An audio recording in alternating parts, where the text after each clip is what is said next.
I want to start by just explaining my title. And I have to explain it by quoting some famous lines from W.B. Yeats, the greatest Irish poet of the 20th century, and a poem called The Second Coming. He wrote as follows: "Things fall apart, the centre cannot hold. Mere anarchy is loosed upon the world. The blood-dimmed tide is loosed, and everywhere the ceremony of innocence is drowned. The best lack all conviction, while the worst are full of passionate intensity." Now, he wrote those lines in 1919. So after the First World War, the carnage of the trenches, after the Russian Revolution and still ongoing civil war in Russia, and at a time when civil war was also about to break out in his native country, in Ireland. And Yeats was a passionate Irish nationalist, but he was scared at the consequences of the very nationalism he espoused. Now, many saw his poem at the time, or later, as a dreadful prophecy of what happened in the 1930s, that the centre cannot hold, that the best lack all conviction, while the worst are full of passionate intensity.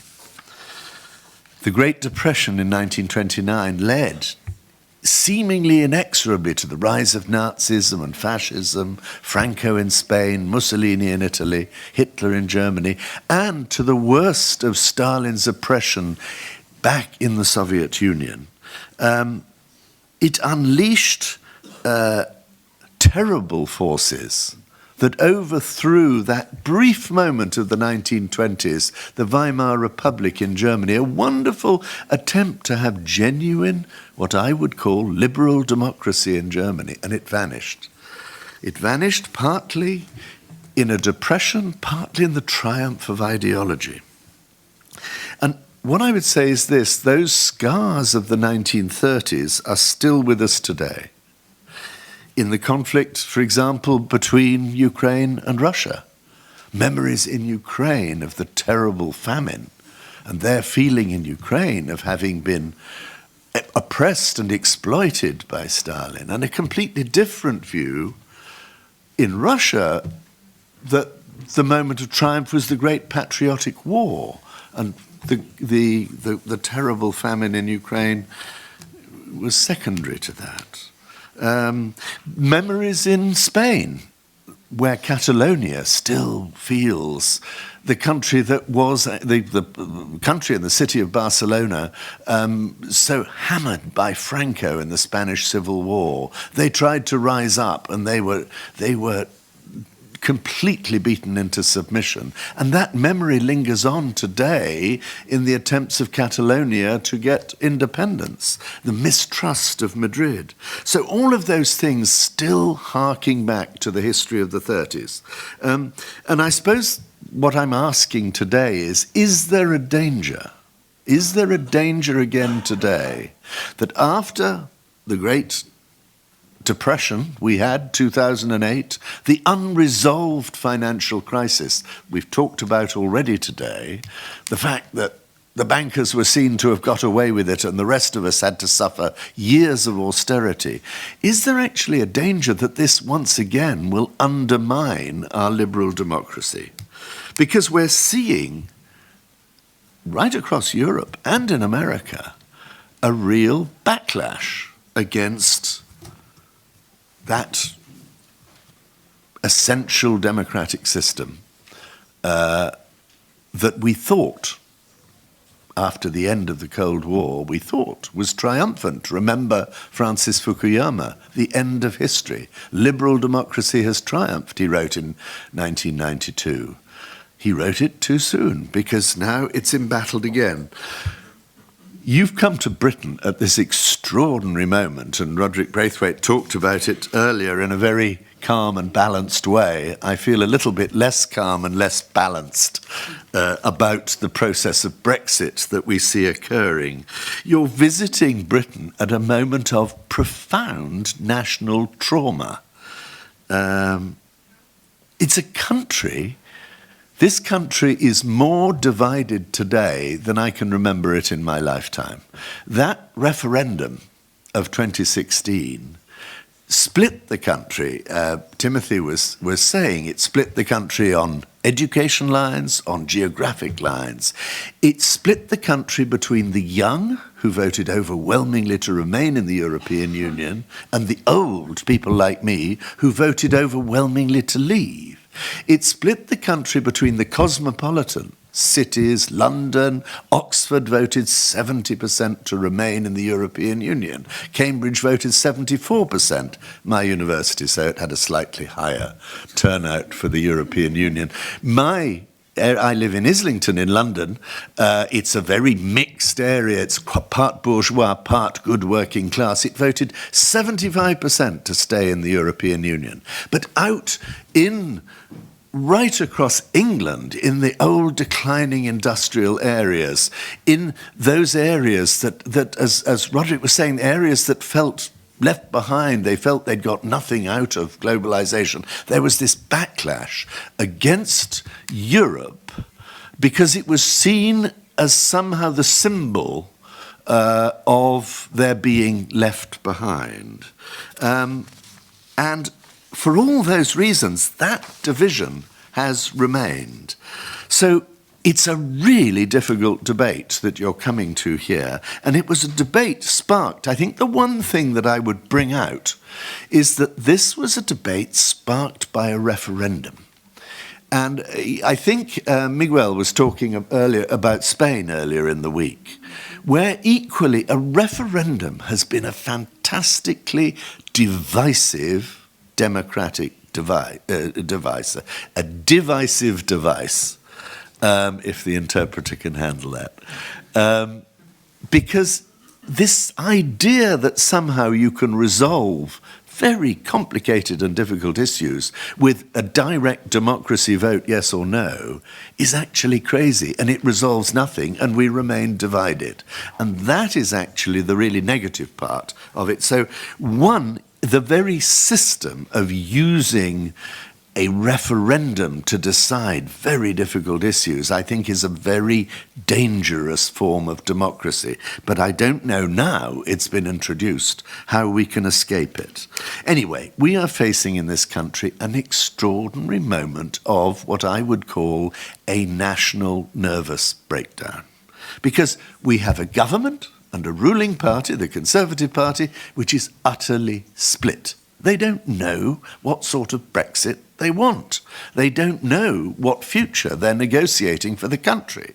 But we've equally got an opposition, the Labour Party, also split on the same issue. They don't know quite how to resist. Do they accept the result of the referendum, which, as you know, was a very narrow result? And do they say, this is it, we're going to take this enormous decision on the basis of a very narrow vote? And the real centrists, the Liberal Democrats, so-called, have shrunk to almost nothing, 10 seats in Parliament. So they have no influence. And even the party that campaigned for the referendum, the UK Independence Party, is disintegrating. It's as if the whole political body politic is somehow precipitated by this referendum vote falling apart. And there is no centre ground to politics. Just to take one issue, the geographic divide you heard about from Roderick Braithwaite. England voted for Brexit, Scotland voted to remain.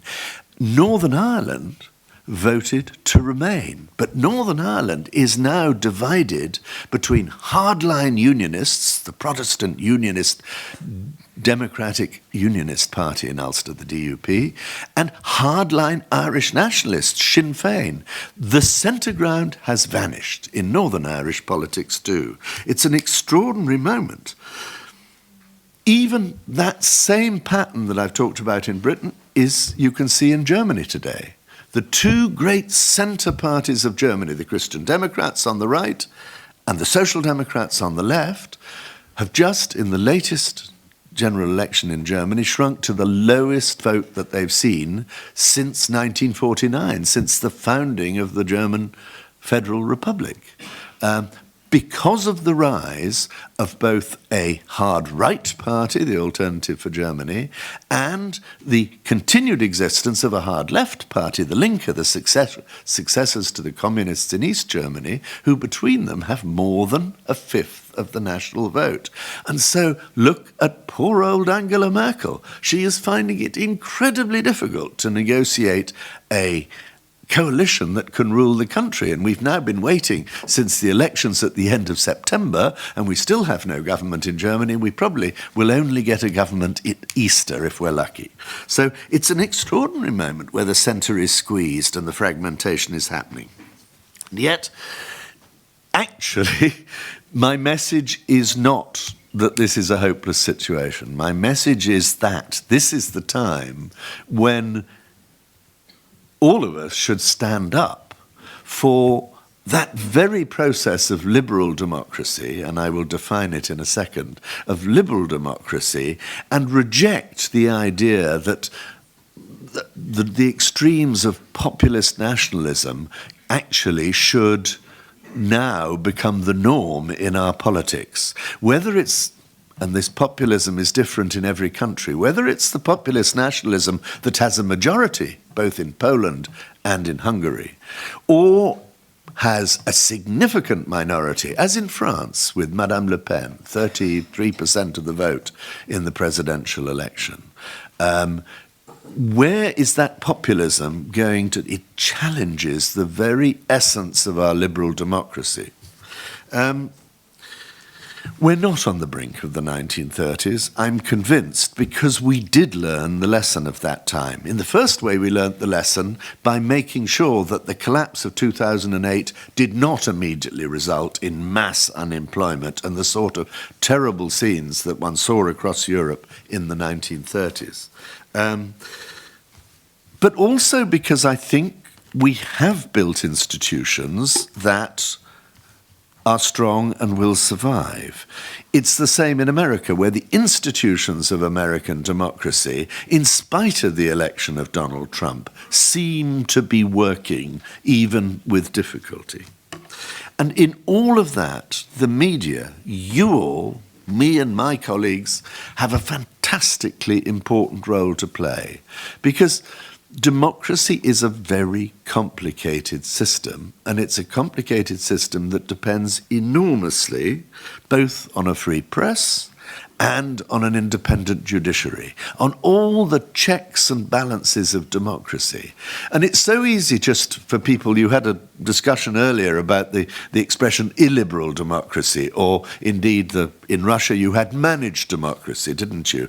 Are all these things possible? No. It's a nonsense to talk about that. Democracy that works is a parliamentary democracy with the checks and balances of strong institutions, independent law, and above all a free press. And so where I want to finish is to say, it's us, we've got to make it work. We've got to ensure that the simplistic message of nationalism and populism do not actually come through, even if it's a long struggle, as Timothy was suggesting earlier.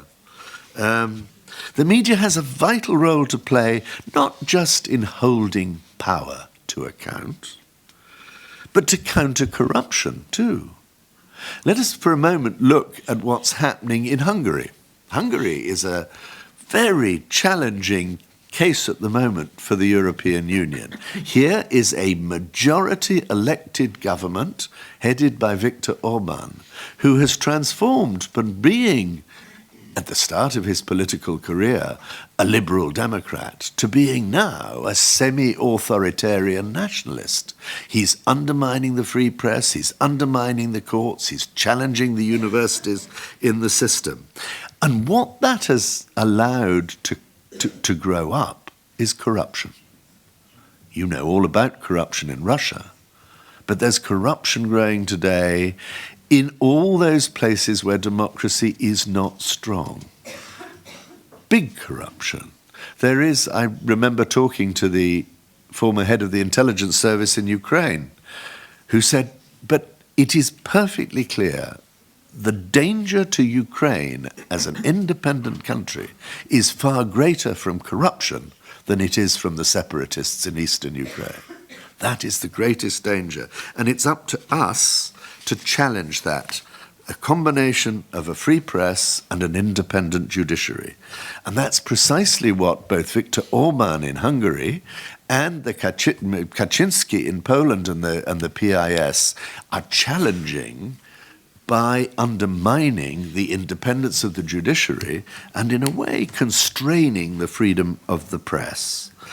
So, let me quickly define my terms, which I don't really need to do because you've had Timothy give you such a wonderful expose of liberalism and so on. But when I talk about liberal democracy, I want to be clear. I'm not talking about liberal as an ism. I'm talking about it as a word that means an open democracy, a transparent democracy, a democracy that tolerates all forms of opinion within that, but is essentially a parliamentary system with all the checks and balances I've talked about. Whereas populist nationalism I see as, in this complicated, insecure world that we're living in the early 21st century, the populism is coming from people who suggest simple answers, and those simple answers are very dangerous to our liberal democracy, because the simple answers are,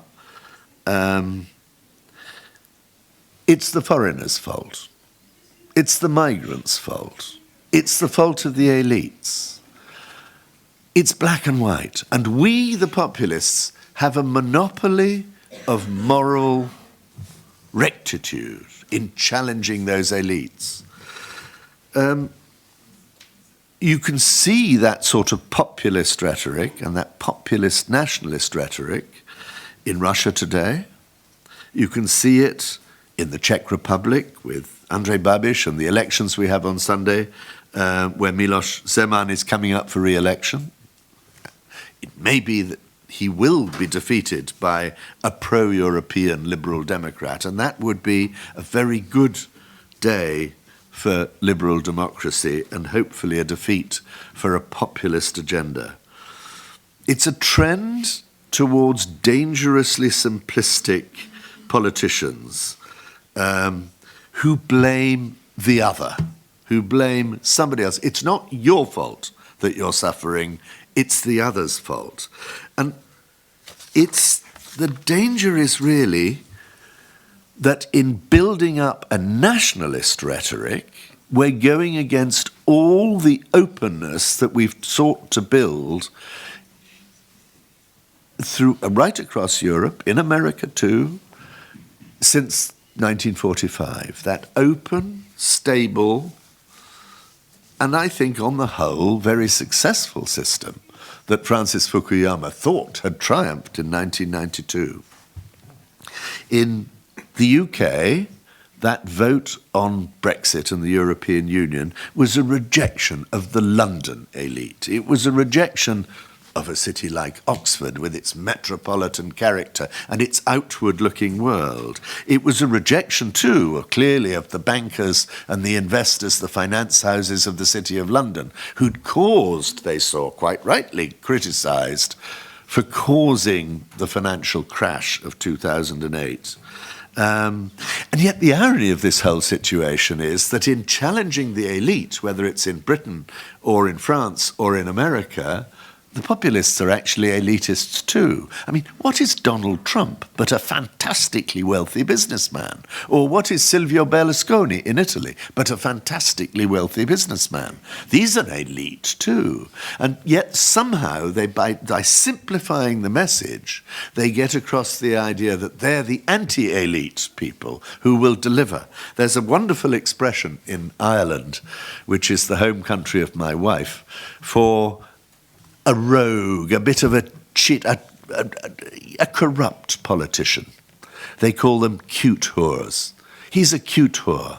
And they get a lot of support. That's what Silvio Berlusconi is. Why?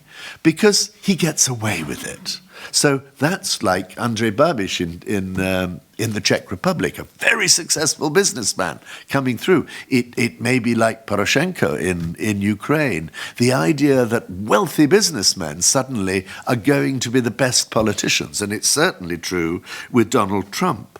And we've seen this same backlash based on, I would say, a very dishonest exploitation of genuine grievances. Because the grievances are undoubtedly genuine, of people who feel left behind by globalization, left behind by the very successful economic growth that we've seen throughout the developed world through the 1990s and the 2000s until 2008.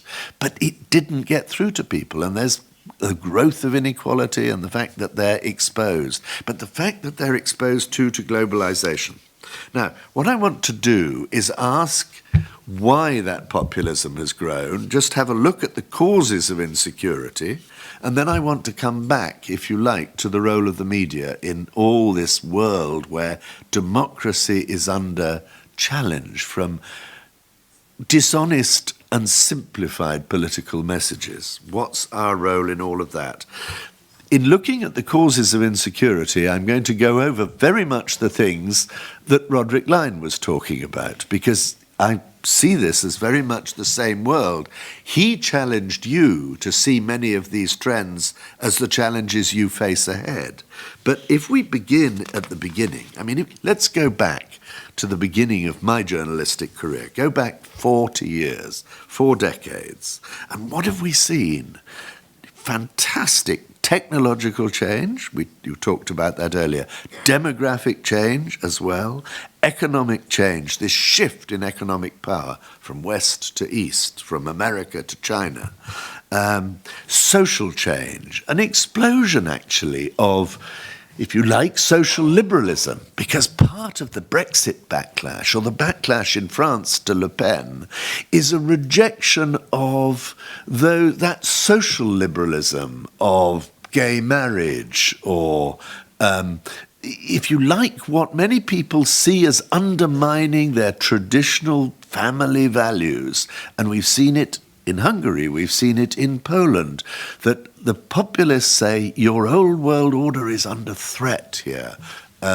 And so that's part of it too, the social change, the geopolitical change, again, the shift from west to east.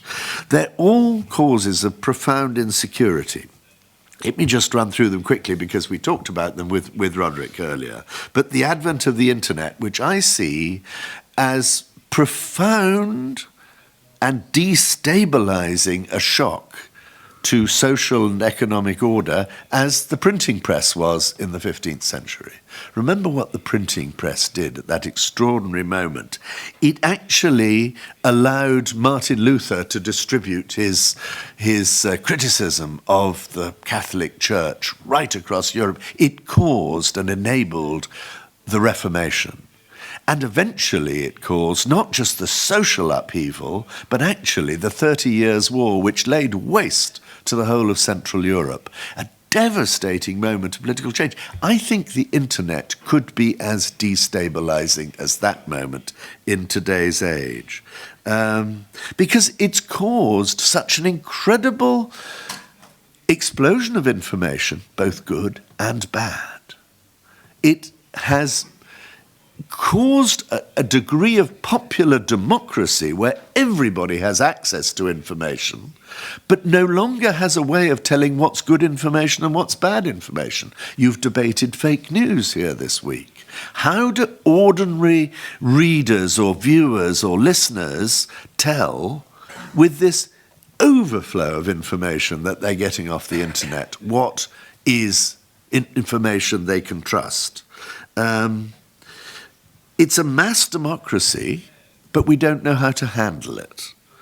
And it questions all our old certainties. So that's the technological side. The demographic side you discussed in some depth, but I would just say one thing. It's not just about the aging of our old societies, whether it's Russia, Central Europe, Western Europe, America. That is a huge challenge. But it's the young population of Africa.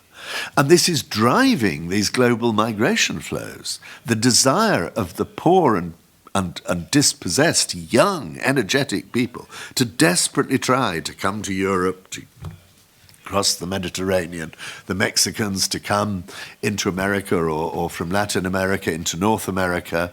And that migration flow, which is a direct result of this, both the combination of economy and demographics, is, I think, something we have to deal with. We can't dismiss it. The third transformation, the global economy, this shift in growth from west to east, which is it's leaving us all behind. We don't know how to deal with it.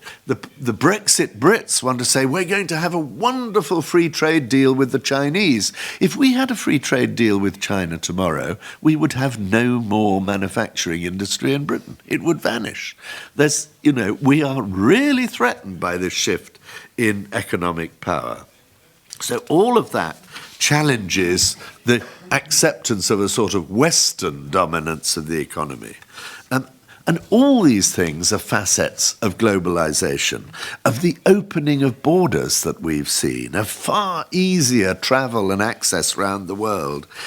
And it's everything here is both positive and negative. I mean, I remember when I was in Moscow in the years of perestroika and glasnost, what was the one freedom that my Russian friends wanted more than any other? The freedom to travel. The freedom to actually be able to move, to come somewhere like this, as you've all been able to do. Absolutely wonderful freedom, but that freedom to travel and to move and to work and to study is also, to those who are left behind, a threat. And of all the issues that really tipped the vote on Brexit, or actually has fueled the rise of populist parties across Europe, it's migration, its people movement is seen as a threat. I will come back to that, because one of the challenges for us as journalists is somehow to persuade people that where something is also positive as well as negative, there's got to be somehow one's got to present both sides of the story. It's not just a change the narrative, make it positive. But the only narrative about immigration in this country today is a negative narrative, and that is a tragedy. And then finally, the insecurity that comes from climate change. Climate change insecurity, the challenge to our resources, the challenge to across so many parts of the world, it's not a shortage of the fancy things of life, it's a shortage of water and a shortage of land. And that's also driving the migration process. So no wonder we feel insecure when there are so many sources of insecurity. No wonder voters seem to be turning to anybody who offers simple solutions to these really challenging issues of the 21st century. It's so easy to say, blame the immigrant, blame the foreigner, blame the elite, blame your neighbor, blame the messenger, us, for giving this frightening message, blame fake news. And the awful irony is that the biggest backlash against immigration usually comes from precisely those places that have seen the least immigration. In Britain, there's a backlash against immigration from many of the old coastal resorts that used to be prosperous, happy places where people went on holiday. Travel means everybody from Britain's going to Spain or Portugal or Italy or down to the Mediterranean. Nobody goes to the coast anymore. And there are these sad little towns all along the British coastline, which essentially don't have any immigrants, but nor do they have any prosperity. And people feel frightened by the immigrants. And they voted overwhelmingly for Brexit. In Germany, you can see the same. The greatest support for the Alternative für Deutschland, the anti-immigrant party that's now got 93 seats in the German Bundestag, was in East Germany, in the former German Democratic Republic, Communist East Germany. 27% support they got in Saxony. There are 3% of the population are non-German in Saxony. It's a tiny number, but that's where the backlash came. So, how do we answer the problem? We, as journalists, have an absolutely fundamental role in this. It's always been our role to hold power to account. We are the fourth estate. We are the challengers to power. We should question power, but we should also question false messages. We should also question those who would oversimplify.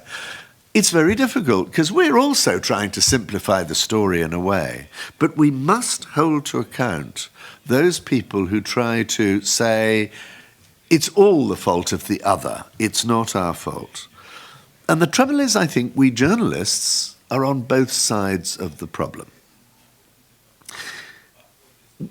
We create the problem and we are the answer to the problem because we do spread alarm in some ways, the negative narrative. We focus on maybe whether it's a murder story, who's the killer accused, it's a migrant, or it's somebody who's coloured, or somebody who's alien, and it gets big headlines in the popular press, or big headlines on the story.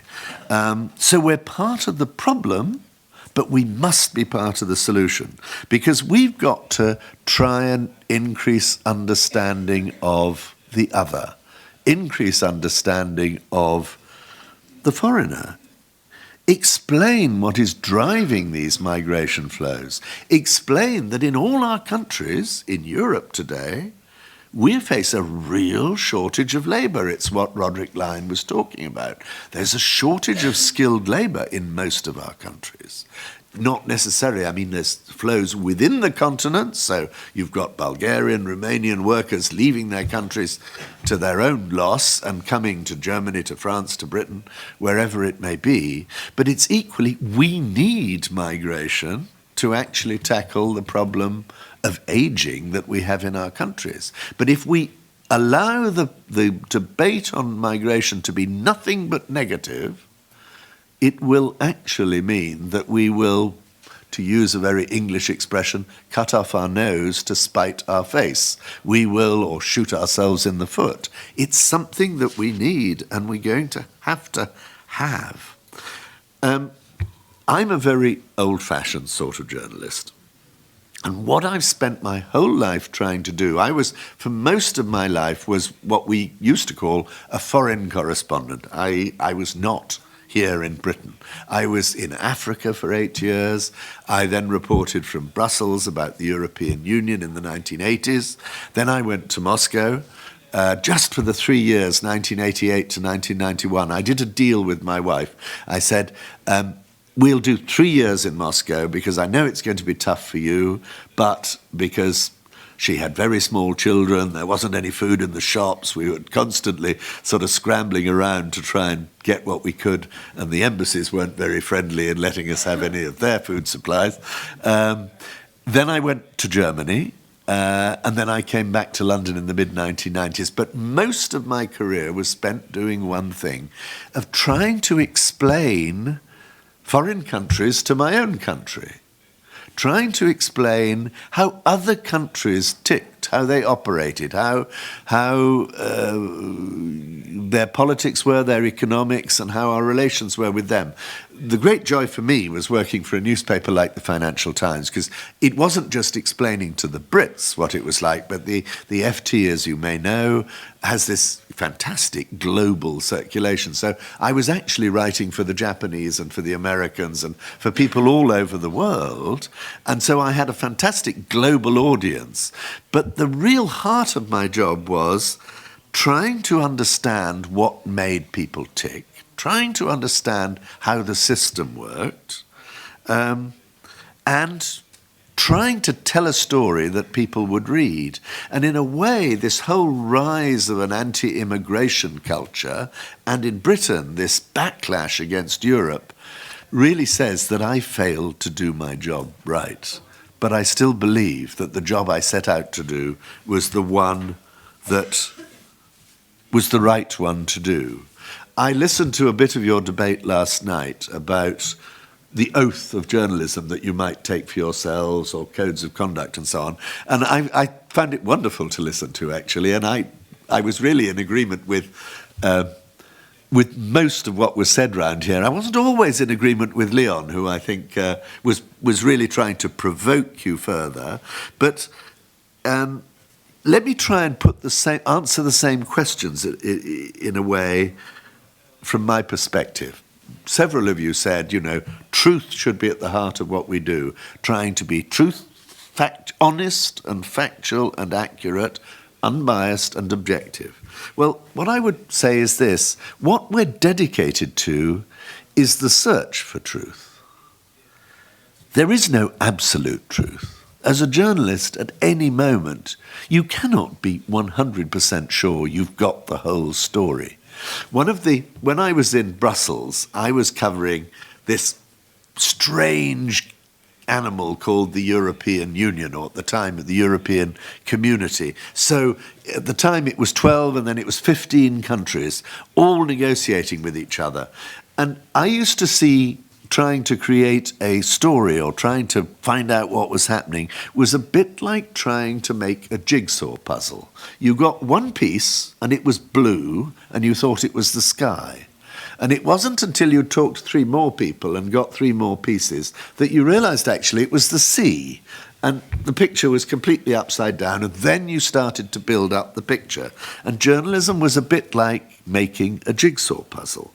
That's part of it, because we all come to stories with our preconceptions and our prejudices. That's out of our own upbringing, out of everything we see and have read in our lives. But the best stories are the ones that challenge our own prejudices, the ones that make us think, I never thought that before, or that's different to the way I saw it. And that's a really good test, I think, of ourselves when we're writing as journalists. The best ones I ever wrote were stories that made me sit up and say, hey, I didn't realise it looked like that. Try and see it from the other end of the telescope. I spent 8 years in Africa reporting on South Africa and then Nigeria and other countries. And then I went to Brussels, to Moscow and to Germany. And then I became foreign editor, and I had that wonderful task of actually appointing other correspondents, and I was a commentator finally. One of the difficulties for me was having been a reporter trying to become a commentator. And I think it's very important to try and follow the very American school of journalism, which makes a very clear distinction between comment and opinion on the one hand, and reporting and facts on the other. When you report facts, it's very important to have the context, but if you report opinion, you must always attribute it. Or if you write opinion, then you make it very clear this is an opinion column. What worries me about the advent of the internet is what I would call the blogification of the media.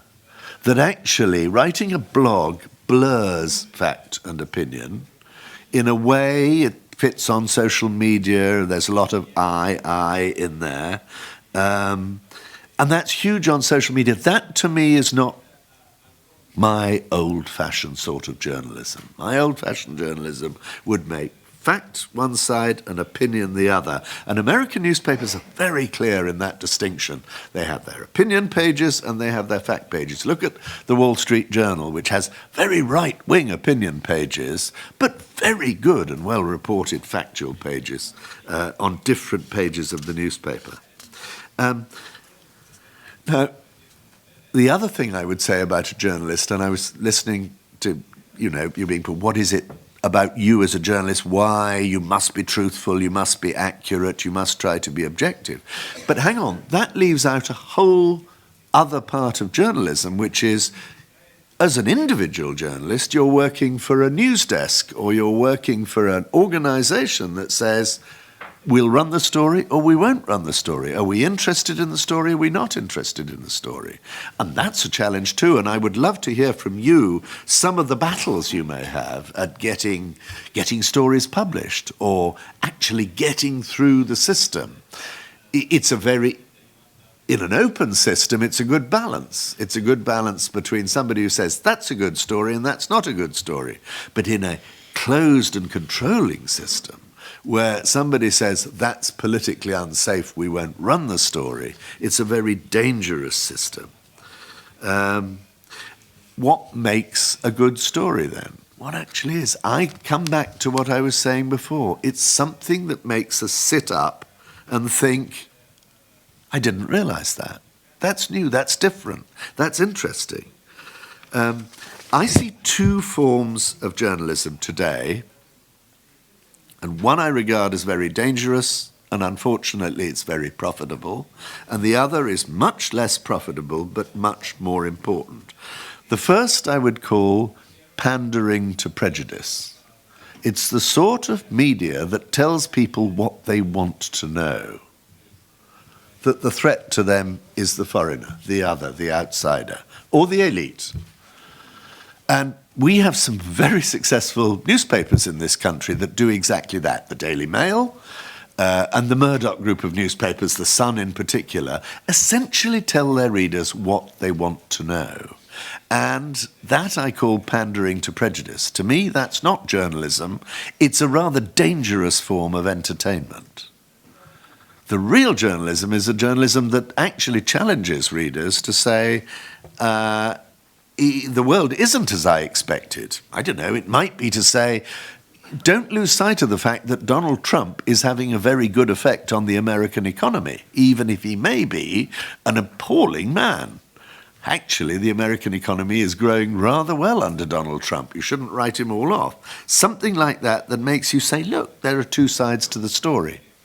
But there's another side to modern journalism that worries me, and Donald Trump represents this absolutely, and that is perhaps what you might call the reality television side of the story. The entertainment. And I think that line has been growing ever since the advent of television, but now the advent of the internet. You've got a blurring of what is entertainment and what is information and reporting. And Donald Trump is the absolute personification of somebody who's made his reputation in this weird world of reality television, The Apprentice. A world which is really of unreality television. It's just a people play acting, really. And tragically, it undermines, I think, the reader, the viewer, the listener's ability to distinguish between what is entertainment and what is fact. One of the great good fortunes of working for a business newspaper like I did was that my readers are all essentially business people, investors, and they don't want to be entertained, they want to be informed, and they don't want to have bad information, they want to have good information. When I went off from London to South Africa in 1976, it was, for my very first foreign job for the Financial Times, the editor called me in and he said, I've only got two things to tell you. One, the Financial Times is always right, so God help you if you're ever wrong. And second, get your hair cut, which at the time was a little bit long. So I tried to obey the first and I tried to ignore the second. And I remember when I was wandering around Africa, and Africa was a very challenging place to work, but also an absolutely wonderful place to work. When you arrived in any African country, something always went wrong, but you had to learn wonderful patience. You just sit on your suitcase and wait, and eventually things will work out. It was actually, I may say, in the declining years of the Soviet Union, very good advice in the Soviet Union as well. Sit on your suitcase and wait, and something will work out. But I remember going to interview the Chinese ambassador in Zambia. He said, you must, yes, of course I'll see you, Financial Times. We always read the Financial Times because capitalists never lie. Now, I think he may have been making some comment about his own system, but the truth is capitalists do lie, and that's another thing that journalists have got to get clear about. we are only as good as our sources. And our sources, it's knowing who you can trust and who you can't trust, which is absolutely fundamental to actually a good reporter. If you're reporting on government, I just want to make one comment about government. This was the comment I made, Andre, I remember when we went to Tumen, and we were in this great big room in the university, weren't we, in the school, and there was a table like this. And at this point I said, look, I've done a lot of reporting about government in South Africa, in African countries, in Brussels, and so on, and in Moscow. And I would say this, I know particularly in Russia, there is a great desire to see conspiracies everywhere. Well, I can tell you that 90% of the time, conspiracies are for the birds. It's cock-up that is the reality. Governments make mistakes. They get things wrong. And at that moment, the electricity failed, as if somebody pulled a switch and said, this is really dangerous stuff. But it's true. It's true that most of the time when people feel some mega conspiracy is going on, it's far more likely that it's some bloody cock-up. That's. I'd love to think of an example of it, but it doesn't quite... Oh, I know. There was a good one when I was in South Africa. There was... one of the big stories when I was there was that this was the apartheid years. So, white rule in South Africa. And they were feeling very embattled towards the outside world. There was the anti-apartheid movement. Nelson Mandela was still in jail. There had been the riots in Soweto in 1976. It looked as they were against the world. So they decided to launch secretly a new newspaper. It would be in English, not in Afrikaans, so that ignorant people like these foreign correspondents could read it. And it would basically be stuffed full of government propaganda, making the system look better. Now, we could all see from a mile away that it was a propaganda newspaper. It was totally obvious. I mean, it's like reading Pravda in South Africa. And, but nonetheless, they pursued with this and they poured money into this. But the problem they had was this.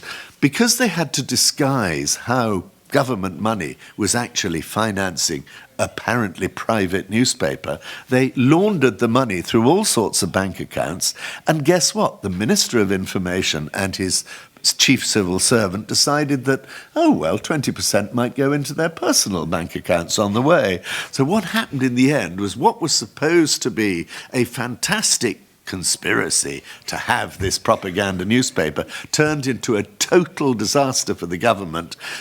The Minister of Information resigned, the Permanent Secretary resigned, finally the Prime Minister was forced to resign. The whole government fell because they tried to hide where the money went. So actually, so often in one's life, the government is actually incompetent rather than outright clever. Let me try and wind this up and come to one or two conclusions, because I've talked quite long enough. We live in a much more fantastically competitive world with the internet, quite clearly. And not only competitive, but a world where it's much more difficult to make money. I think that John Lloyd and Arkady may have talked about this earlier in the week. How do we survive in journalism if it's much more difficult to make money?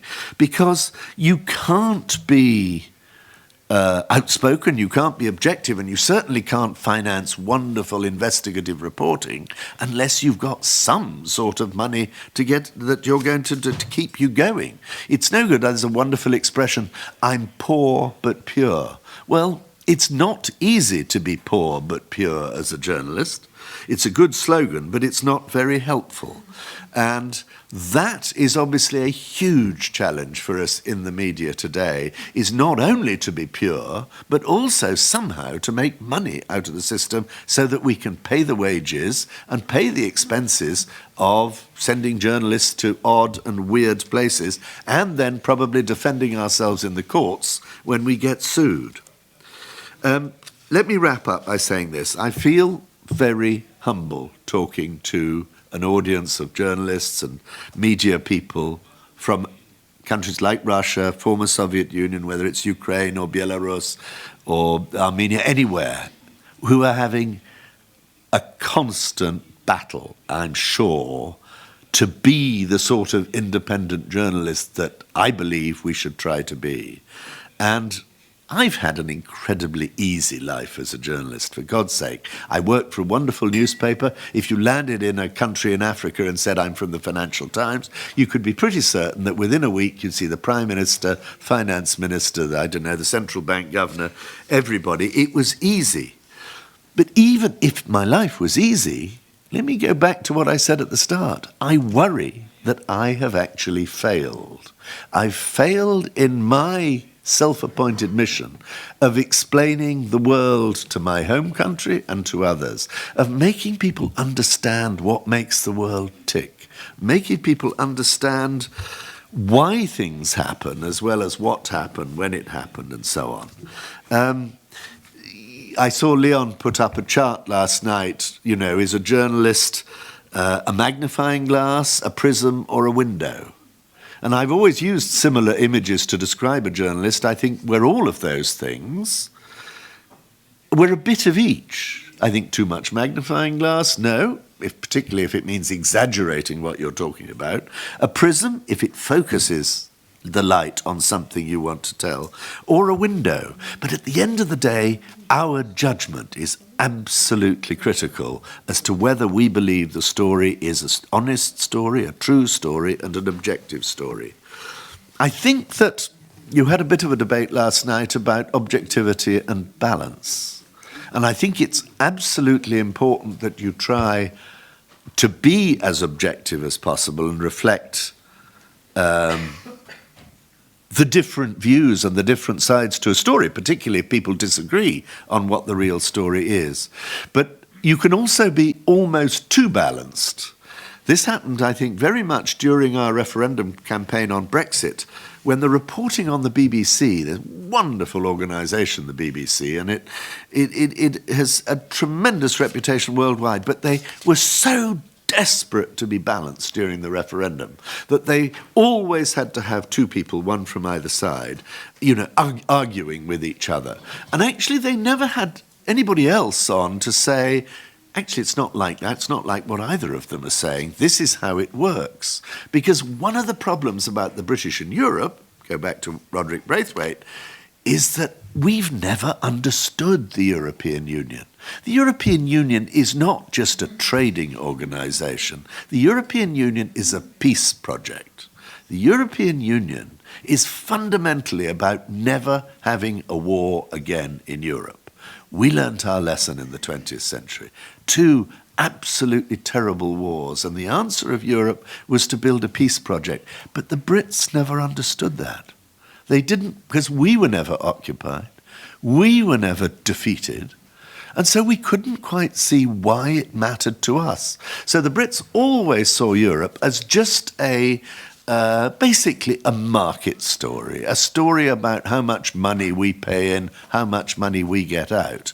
And it's never persuaded us that actually this was a far more fundamental thing, a peace project that would enable everybody to combine both nationalism and internationalism. You could be a nation state, but you would also pool a part of your national sovereignty in taking decisions together.